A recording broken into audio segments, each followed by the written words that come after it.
হোটেলের দিকে ফিরে যাচ্ছি। যে রাস্তা দিয়ে হাঁটতে হাঁটতে যাচ্ছিলাম সেই রাস্তা দিয়েই ফিরে যাচ্ছি। দেখুন চারিদিকে গজার দোকান, শুধু গজা আর গজা। এগুলোই জগন্নাথ প্রভুর প্রসাদ হিসাবে দেওয়া হয় প্রভুকে। যারা প্রভু দর্শনে যাচ্ছেন তারা অনেকে গজা কিনে প্রচুর প্রভুর পুজো দিতে যাচ্ছে। এবার দেখুন চারিদিকে শুধু দোকান আর দোকান, খুব ভিড়, প্রচুর ভিড়, প্রচুর ভিড়। আসলে গলিটা খুব সংকীর্ণ গলি তো, চারিদিকে শুধু গজার দোকান দেখতে হবে। সকলে গজা কিনছে।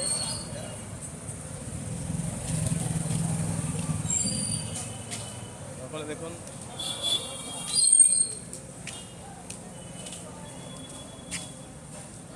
এক কথায় বলতে গেলে সেই ভোর থেকেই শুরু হয়েছে প্রভুর দর্শনার্থীদের ভিড়।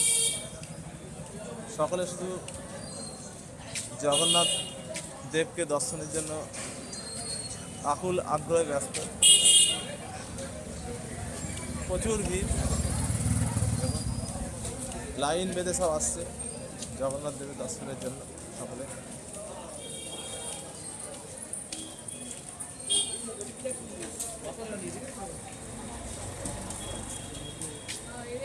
আমি যে হোটেলের দিকে আছি সেই হোটেলের দিকে রওনা দিয়েছি।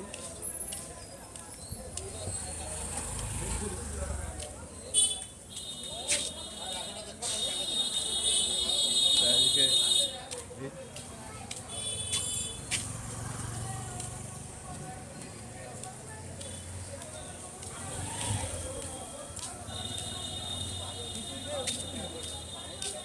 কালকে আমার বাড়ি ফিরার পালা।